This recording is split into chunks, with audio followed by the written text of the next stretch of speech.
Shalom, welcome back. Picking up in Habakkuk. We're going to be primarily focusing on the greater Exodus theme that we might see in this prophet's writing. There's not anything in the book of Habakkuk that specifically mentions the greater Exodus.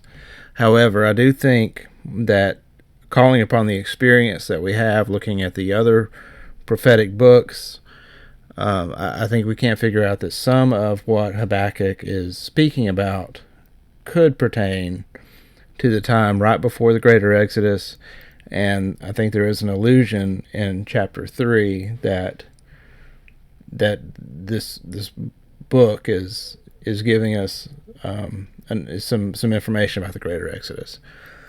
So I try to start off each of these videos with a little biographical information about the prophets as far as we know. There is not any reliable biographic information about Habakkuk. Sometimes in the prophetic books we will see them alluding to who their family was or where they live. Also, sometimes they'll be mentioned in another book and we can get some information there.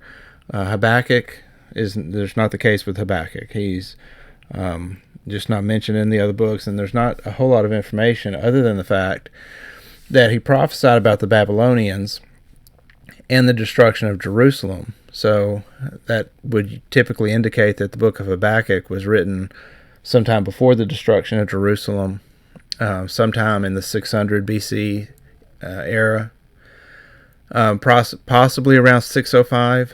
And based on the content of his prophecy, many scholars place him around the same time as Jeremiah, who also prophesied about the coming Babylonian captivity. It is possible that, like Jeremiah, Habakkuk lived to see the destruction of Jerusalem.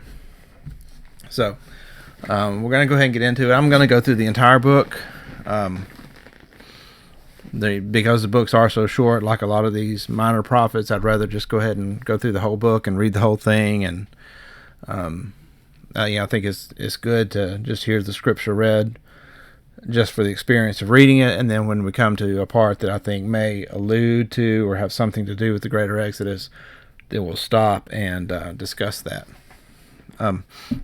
So what we've learned in the previous videos, just as a brief review. So at some point in the future, there is going to be a time known as Jacob's trouble.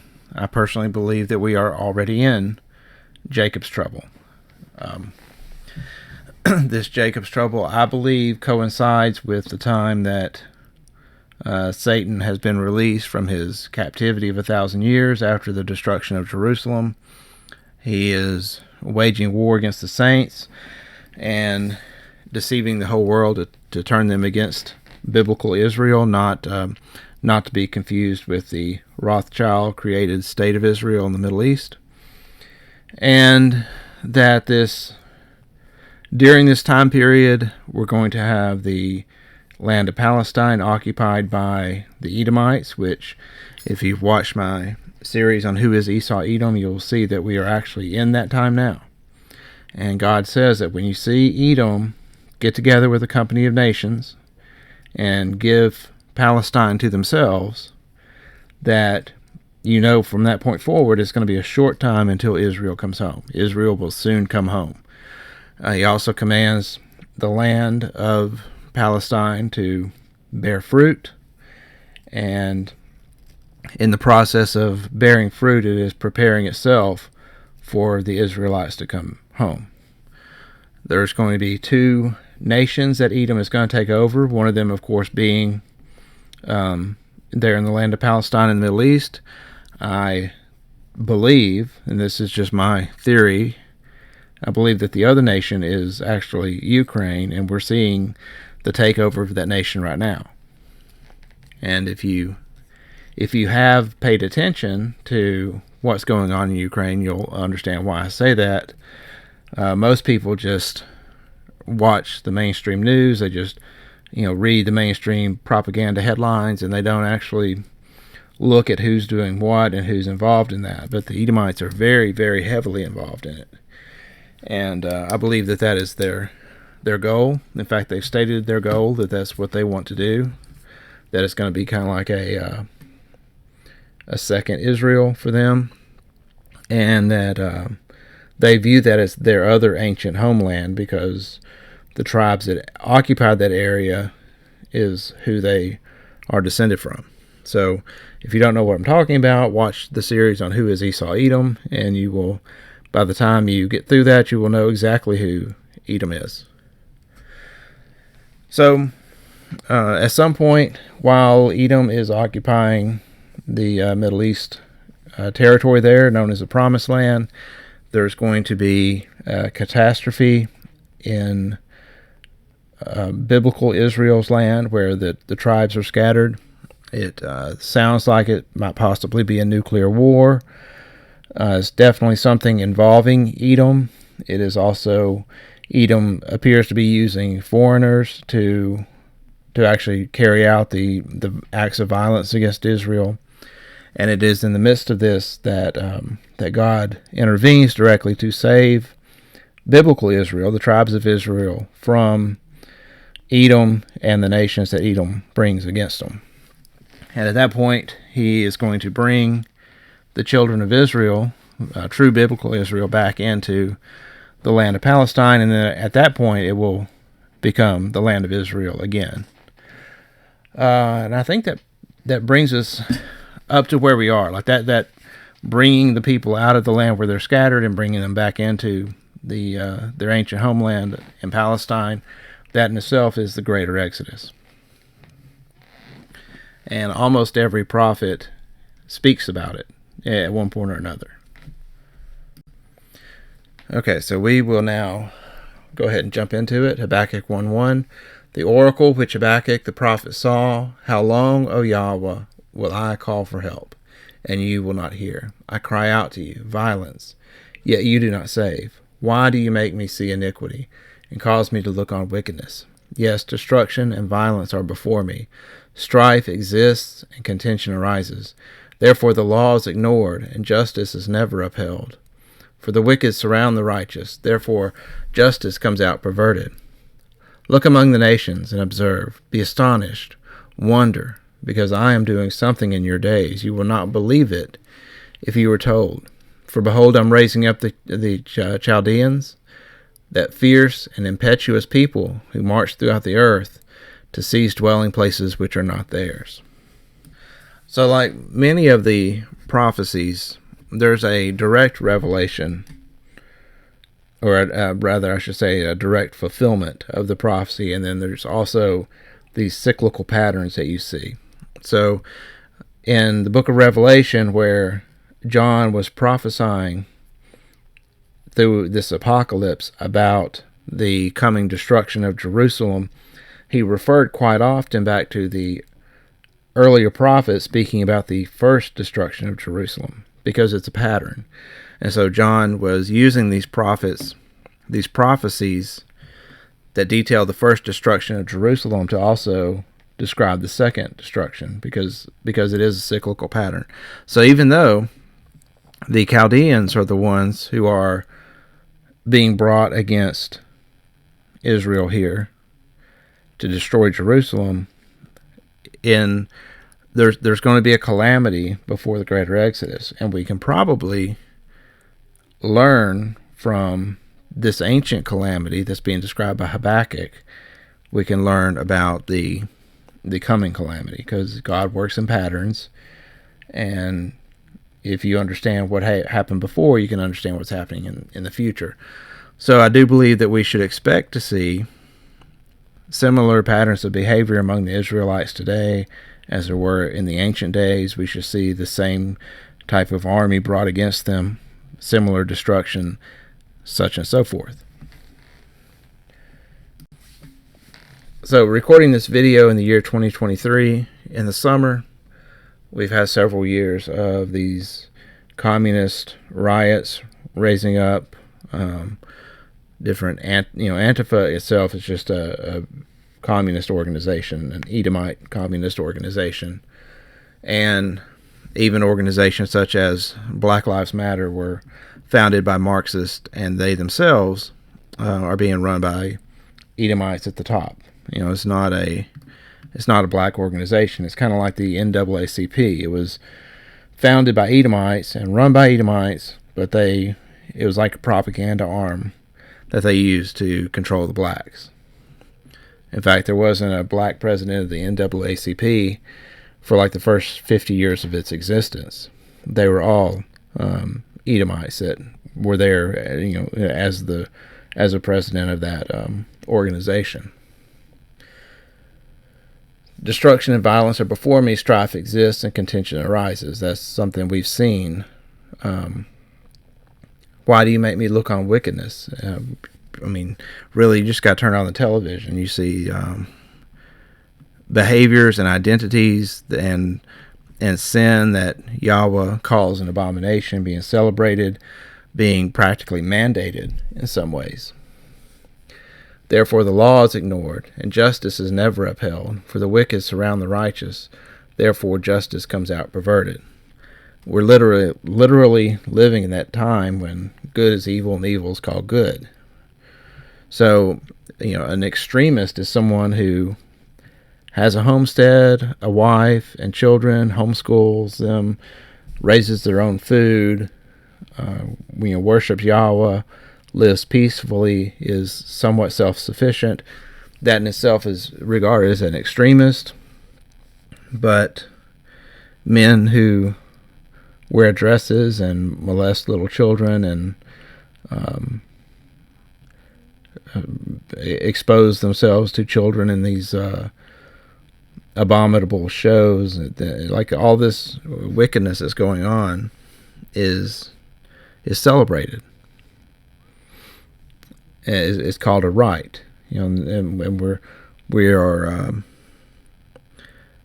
I don't know. I believe it's probably more accurately spelled RITE, because it's almost like a religious right to the left to be able to participate in these abominable practices. If anyone comes out to protest these celebrations of Sodom, then the people protesting are arrested, and those that are grooming the children are allowed to continue. There are countless corporations that are supporting this type of environment. This they call it pride, and but those who don't celebrate it are boycotted. So we're literally in this time where justice is perverted and the wicked surround the righteous. And you can see that Yahweh's response is he's raising up the Chaldeans. So we should expect that Yahweh is going to bring destruction upon this nation that practices such wickedness. And that's what we see in the prelude to the greater Exodus, is that the people are so sinful that God is bringing an army against them. But it's when Esau gets involved with the purpose of destroying completely the tribes of Jacob that's when Yahweh comes to their defense. He was looking to punish them, not destroy them completely, is I think the idea.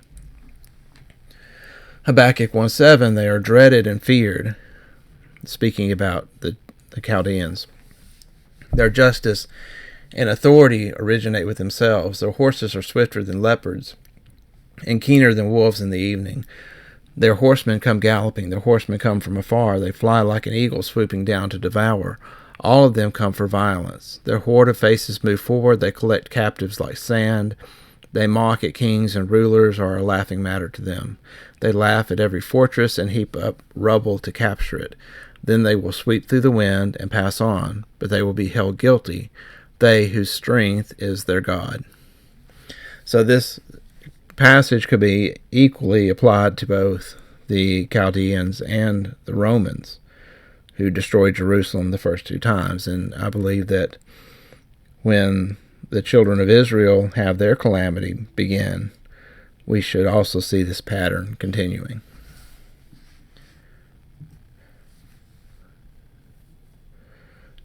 Are you not far from everlasting, O Yahweh, my Elohim, my Holy One? We will not die. You, O Yahweh, have appointed them to judge, and you, O Rock, have established them to correct. Your eyes are too poor to approve evil, too pure to approve evil, and you cannot look on wickedness with favor. Why do you look with favor on those who deal treacherously?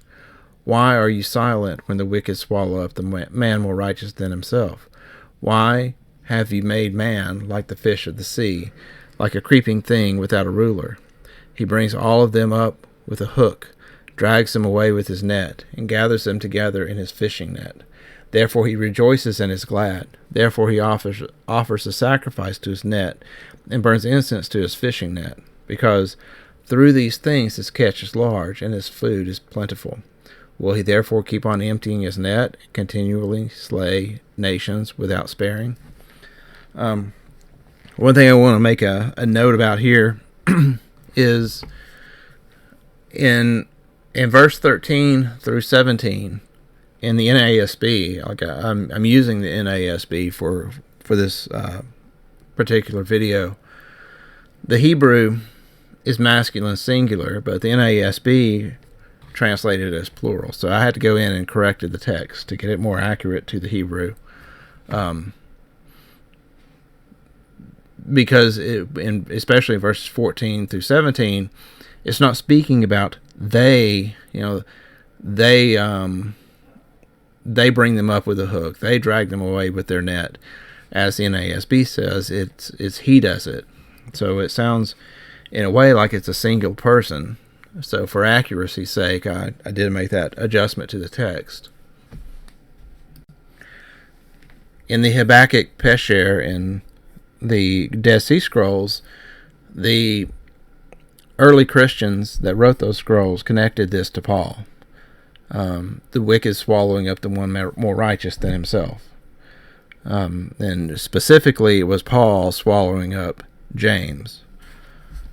It appears that James may have been part of it, like he may be the victim of a conspiracy of Paul getting together with his Herodian cousins to kill him. Also, I notice here in verse 14, why have you made man like the fish of the sea? So there's a couple of things going on. For one thing, we know the prophecies about Yahweh will make us fishers of men, and then he will fish us out of the world and into his congregation, and he tells the apostles that he will make them fishers of men. So I think there's an allusion here to the Messiah, to his gathering the people together, like a creeping thing without a ruler, like a sheep without a shepherd would be another way of saying that. In verse 15, he brings all of them up with the hook, drags them away with his net, and gathers them together in his fishing net. This seems like it's a more aggressive form of fishing. Like it's almost like when prophecy speaks about the hunters coming to gather the people together. That maybe this Chaldean is almost like what we would expect when he says, I'm going to send fishers for you, and if you don't respond to the fishers, I'm going to send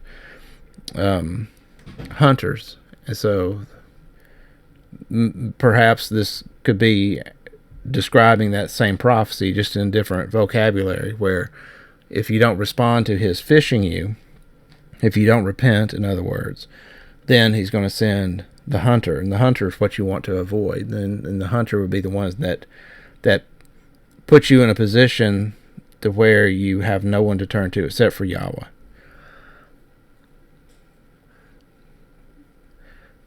The verse 16 and 17, where he speaks about making sacrifices to his implements of war, which here is alluded to as the nets. This is something we definitely saw going on with the Romans, where they were making sacrifices to their standards in the Holy of Holies. So you can see how this pattern repeats, how you see the Roman army has similar characteristics to what the Chaldean army did. Now we go into chapter 2, and this is a chapter where this beginning part, this is one in my video on how to hear God's voice. This is one that I referred to because this is a good example of how, when you want to learn how to hear the Holy Spirit, it's about you follow this basic outline here. I will stand on my guard post and station myself on the rampart. So first you kind of quiet yourself and you look for prophecy. I will keep watch to see what he will speak to me. So you're keeping watch to see what he will say. And you're not standing there like listening. You're actually looking actively for the prophecy or for the Holy Spirit to speak to you. And how I may reply when I'm reproved. Then Yahweh answered me and says, record the vision and inscribe it on tablets, that the one who reads may run. For the vision is yet for an appointed time. It hastens toward the goal, and it will not fail. Though it tarries, wait for it, for it will certainly come. It will not delay. Behold, as for the proud one, his soul is not right within him, but the righteous will live by his faithfulness. Furthermore, wine betrays a haughty man, so that he does not stay at home. He enlarges his appetite like Sheol, and he is like death, never satisfied. He also gathers people to himself, all nations, and collects himself all people. So, the first 3 verses is about what I was saying about hearing the voice of God. You still yourself, look for the vision. When you get the message, write it down. And by following this pattern, this is how you learn to hear God to speak to you. And for more in-depth information about that, just watch the video I have on my channel about how to hear God's voice. For the vision is yet for the appointed time. It hastens toward the goal, and it will not fail. Though it tarries, wait for it, for it will certainly come. It will not delay. When I was reading this today, preparing for the presentation, this passage in yellow, for the vision is yet for an appointed time. It hastens toward the goal, will not fail. Though it tarries, wait for it. It will certainly come. It will not delay. It got me thinking about time and about waiting for this appointed time.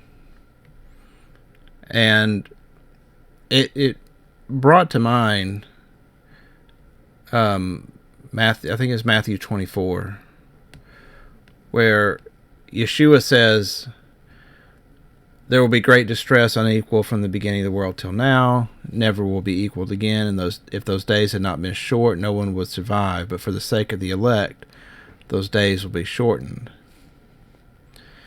And I wonder if this is a similar type of concept, this similar thing about the alteration of time for something to occur. So like Yeshua says, in the destruction of Jerusalem, the time will be cut short, because if time were not cut short, no flesh would be left alive. But then you read this in verse 3, and it sounds like this appointed time is going to tarry, like you're going to have to wait longer for it to come. And I wonder, I can't help but think that the two are connected. I don't have the answer as to why, but I feel like this is something that maybe we might initially just read over and ignore.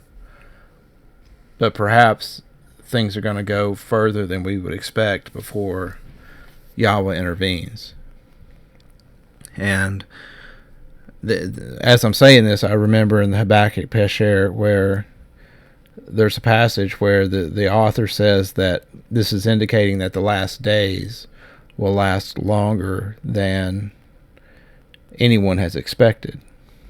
I don't think anyone was expecting it to be 2,000 years before these events began to kick off. And it's also very possible that Pesher was written by the assembly headed by James, the brother of Jesus, of Yeshua. So all this is, I think, something we should pay attention to. If you haven't read the Habakkuk Pesher in the Dead Sea Scrolls, try to get a copy of it. There's a book by Robert Eisenman, The Dead Sea Scrolls and the First Christians. It's out of print now, but you can find it pretty cheap on Amazon used. I recommend that book. It's a little bit shorter read than some of Eisenman's other writings, and it has his actual translation of the documents, the key documents, like the Habakkuk Pesher. And I think it's a really good source to have in your library. Also, in that same Pesher, it mentions this about the proud one. And again, this is connected to Paul. whom I think the author of the Pesher calls him the spouter of lies. Behold, as for the proud one, his soul is not right within him, but the righteous will live by his faithfulness. I did replace the word faith with faithfulness because the word there is emunah. And emunah is not about just believing, it's about an active faith. It's about being faithful. Almost every translation into English translates that word as faith. The righteous will live by his faith, but that's not correct. It's not the most correct translation. And they're translated that way because of Paul. So Paul is using this verse about the righteous will live by faith. He's misquoting it, or he's quoting it at least in the Septuagint version instead of the Hebrew version, because the Septuagint allows him the leadway to be able to make this verse about just believing and not about action. But in the Hebrew, it's about active faith. You live by your faithfulness. You live by the truthfulness in your actions. Furthermore, wine betrays a haughty man so that he does not stay at home. He enlarges his appetite like Sheol. That word there for Sheol in Hebrew, it could also be translated Shaul. The way it's spelled in Hebrew is the same. So it could actually be the name of Paul. Hebrew doesn't have vowels. It relies upon vowel points to know which word to use here. And Sheol and Shaul are spelled exactly the same way if you take the vowel points away. And he is like death, never satisfied. He also gathers to himself all nations and collects to himself all people. And so in previous videos I've connected this to Paul. And as we get a little further into this, I began to think, well, this could be more than just Paul. Like there's other descriptions, like Paul could be a type and shadow of who is being spoken about here. He enlarges his appetite like Sheol, and he is like death, never satisfied. So you're talking about someone who's very selfish, who is reaping the nations to himself. And while in some ways I think this fits Paul, Paul himself was a descendant of Herod. He was an Edomite. And this reminds me of another Edomite family, like the Rothschild family, this conspiracy that they have to control all the nations, to control them kind of through like a man behind the curtain idea, where you don't know who's in control. Like a lot of these corporations that are going into this woke, type of mentality where they're trying to sell you on things like homosexuality. They're usually, these corporations, if you look into their stockholders, they're typically heavily owned by BlackRock and Vanguard, which are two Edomite investment firms. And so when BlackRock takes over a company, then the company suddenly goes woke, starts promoting things that would be an abomination to not only Yahweh himself, but it's an abomination to most of their customers. So why would a corporation try to sell something or try to advertise in a way that would turn away most of their business? And it's because of the influence from... You get this corporation that owns 40 or 50 or 60% of the stock in a company, then the company's going to do what this investor tells them to.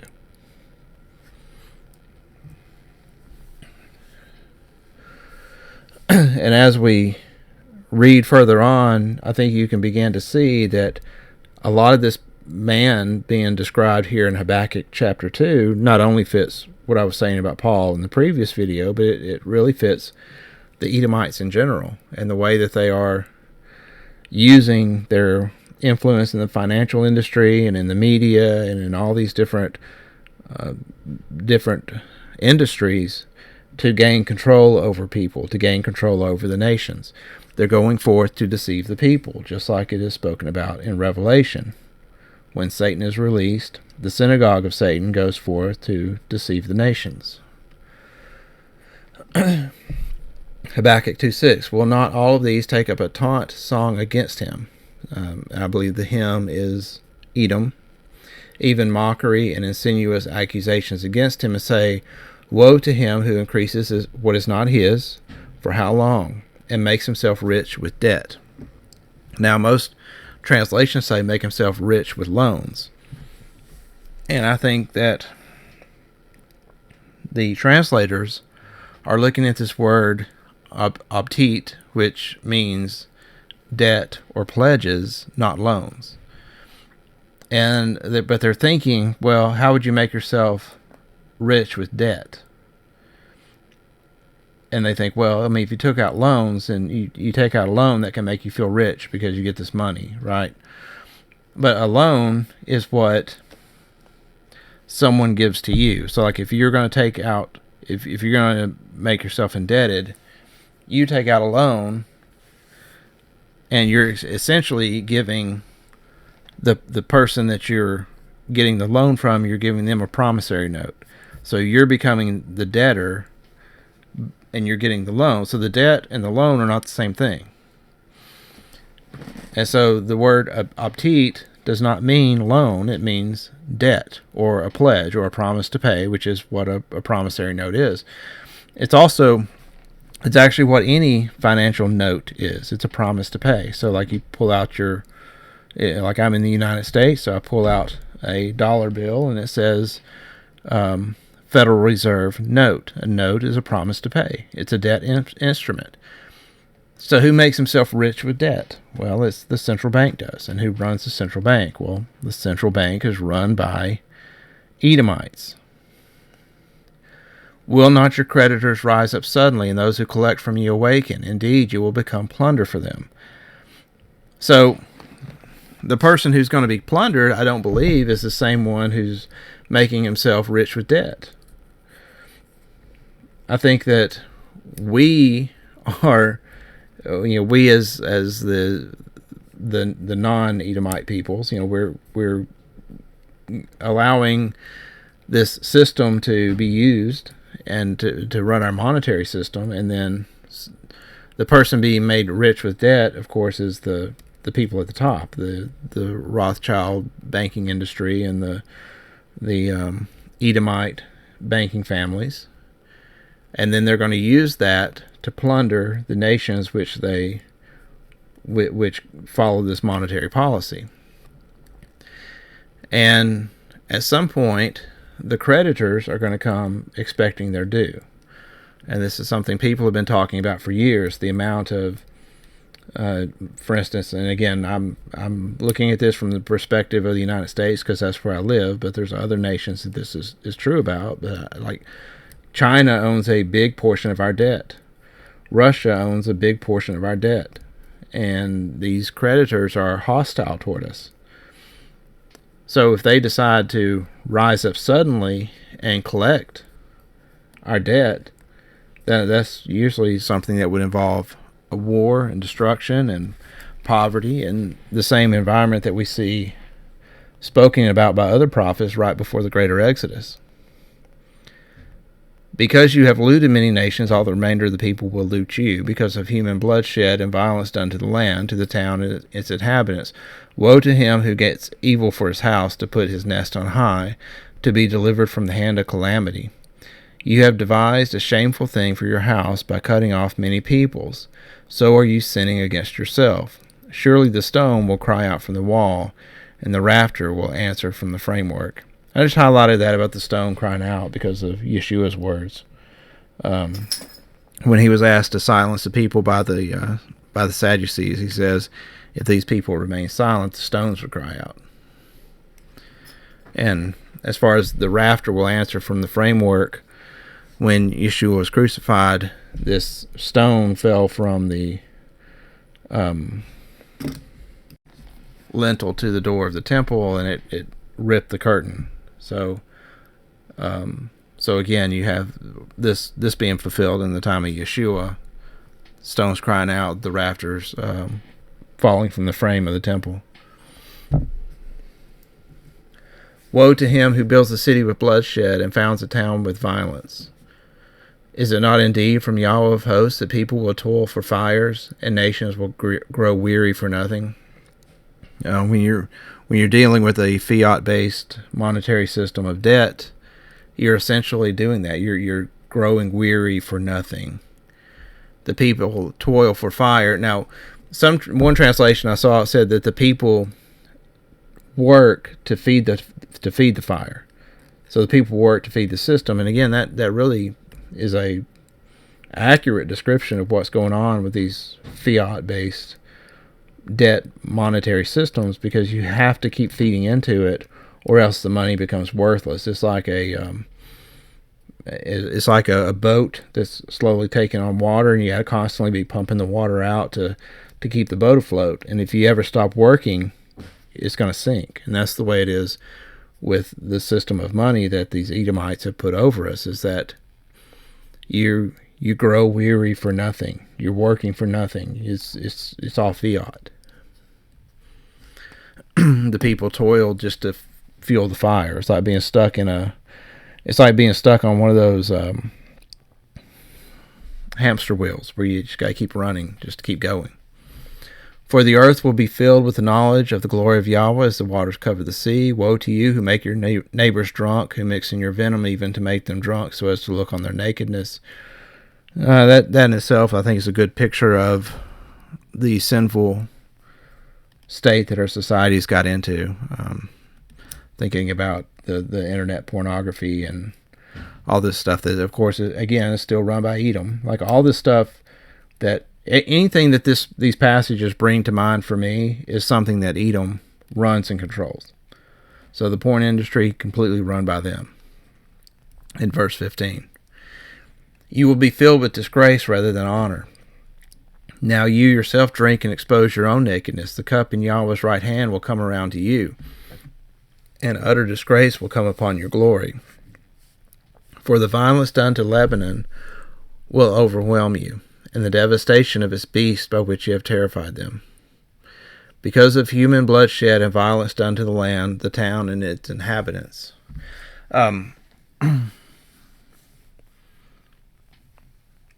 I could see this being connected to a lot of stuff, but it specifically mentions in Lebanon, in the land of Palestine, bloodshed, and I think it's every Friday that there's a protest by the Palestinians outside of Jerusalem, and they have snipers with the IDF that just murders children out there protesting. So there's lots of bloodshed in the land. Is that what's being spoken about here? I don't know. But that's what this brings to my mind. What profit is the idol when its maker has carved it, or an image, a teacher of falsehood? For its maker trusts in his own handiwork when he fashions speechless idols. Woe to him who says to a piece of wood, awake, to a mute stone, arise. And what is your teacher? Behold, it's overlaid with silver and gold. There is no breath at all inside of it. But Yahweh is in his holy temple. Let all the earth be silent before him. You know, reading this, what this makes me think of is items like smartphones and computers and tablets and these inanimate objects that you say whatever, hey Siri or hey Alexa or whatever phrase to wake it up. Verse 19, woe to him who says to a piece of wood, awake, and to a mute stone, arise. That is your teacher. It's overlaid with gold and silver. There's no breath at all inside of it. But yet we're constantly looking to it for knowledge, for advice, just to find out the weather or whatever. Chapter 3 is a prayer of Habakkuk. Starting at verse 1, prayer of Habakkuk the prophet according to Sigionoth. Yahweh, I've heard the report about you, and I fear, O Yahweh. Revive your work in the midst of the years. In the midst of the years, make it known. In wrath, remember mercy. Elohim comes from Teman, and the Holy One from Mount Paran. Selah. His splendor covers the heavens, and the earth is full of his praise. His radiance is like the sunlight. He has rays flashing from his hand, and there is the hiding of his power. Before him goes pestilence, and plague comes after him. He stood and surveyed the earth. He looked and startled the nations. Yes, the perpetual mountains were shattered. The ancient hills collapsed. His ways are everlasting. I saw the tents of Cushan under distress, and the tent curtains of the land of Midian were trembling. All right, so just a couple of notes. Verse 3, God comes from Teman, the Holy One from Mount Paran. That's both of those are located in Jordan. I mentioned several times that when the children of Israel come into the land, it sounds at times like Edom has been removed. And so who is it that removes Edom? And maybe this is a clue. Maybe it's someone from Jordan comes and removes the Edomites before the children of Israel get there. And in verse 6 and 7, this language, in fact, from 4 through 7, the language is really about that prophetic, symbolic language that I talked about in the book of Revelation. So typically in prophecy, the sun represents a king. So where it says his radiance is like the sunlight, you're thinking about a king and his power and his authority. The mountains are governments. So when Yeshua says this mountain will be removed from you and cast into the sea, well, mountains represent a government. The sea represents people. So this government will be torn down and thrown into the mass of people. So the perpetual mountains were shattered. The ancient hills collapsed. The hills would be something like a smaller government. So whereas a mountain would be like a nation, the hills would be something more like a province or a town. The tents of Cushan under distress, the tent curtains of the land of Midian were trembling.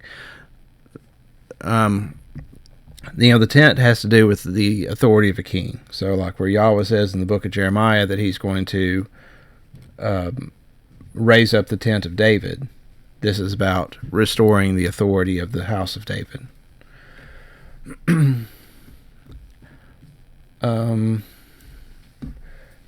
Did Yahweh rage against the rivers?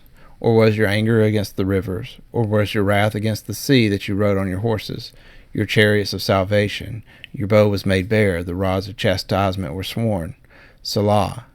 You cleaved the earth with the rivers, the mountains saw you and quaked, the downpour of water swept by, the deep uttered forth its voice, it lifted high its hands. Sun and moon stood in their places, they went away at the light of your arrows, at the radiance of your gleaming spear. In indignation you marched through the earth, in anger you trampled the nations. You went forth for the salvation of your people, for the salvation of your anointed. You struck the head of the house of evil, to lay him open from thigh to neck. So, again, you see this continuance of the prophetic language. If you've watched my series on the book of Revelation, you should recognize a lot of these terms. I think at this point it's speaking about the first Exodus. This is all in past tense about what Yahweh did before. And so invoking the first Exodus is used quite often by the different prophets to introduce the concept of the second Exodus. So this is one of the places that I actually do see a connection to Habakkuk, to the greater Exodus, even though he's not mentioning it specifically. You pierced with his own spears the head of his throngs. They stormed in to scatter us. Their exultation was like those who devour the oppressed in secret. You trampled on the sea with your horses, on the surge of many waters. I heard, and my inward parts trembled. At the sound of my lips quivered. Decay enters my bones, and in my place I tremble, because I must wait quietly for the day of distress. For the people arise who will invade us. So the first part up here in verses 14 through 15, I think, again, this is about the first Exodus. This is about the destruction of the Egyptians in the sea, is what I think. But it says, I must wait quietly for the day of distress, for the peoples to arise who will invade us. So this is probably speaking about the Chaldeans that are coming, because that was what Habakkuk began his book speaking about in chapter 1. But I also think that this is something that could be said about today. Like, personally, I've seen the destruction coming. I knew that the more wicked we get, the more it seems to be where everything's heading. It's heading toward destruction. And so even though you want the salvation to come, you understand that you're gonna have to go through this tribulation first to get there. I must wait quietly for the day of distress, for the people to arise who will invade us. Though the fig tree should not blossom, and there be no fruit on the vines, though the yield of the olive shall fall, and the fields produce no food, though the flock should be cut off from the fold, and there will be no cattle in the stalls. Judah is typically referred to as the fig tree, and Israel's the olive. So this is representative of the two houses. Yet I will exult in Yahweh, I will rejoice in the God of my salvation. Yahweh Master is my strength, and he has made my feet like a deer's feet, and makes me walk on my high places. And then the note at the end of the book of Habakkuk for the choir director, on my stringed instruments. So I think the prophet, even though he knows the destruction will be horrific and terrible, in some ways you almost look forward to it, because you look forward to the deliverance, the ceasing of the wickedness, and the people keeping the law and being obedient afterwards. And that's what you as the prophet would look forward to and hope to see in your day. And that's what I think this verse highlighted in yellow is about. And then verse 17, while I don't know that this is necessarily what Habakkuk was speaking about, I think the message for us is this is about that time of Jacob's trouble, about when the prosperity is gone, and we're in this very vulnerable spot before the destruction comes. And he says, but I will exult in Yahweh. I will rejoice in the God of my salvation. Yahweh is my strength. He has made my feet like a deer's feet, and makes me walk on high places. And so that's, I think, where we can leave it, because when the time of tribulation does come, that is where we need to keep our focus, through our obedience and our faithfulness to God, through keeping our eyes on him, and he will be there to protect us. And so I'm going to leave it here for the day. Thank you for listening. Shalom.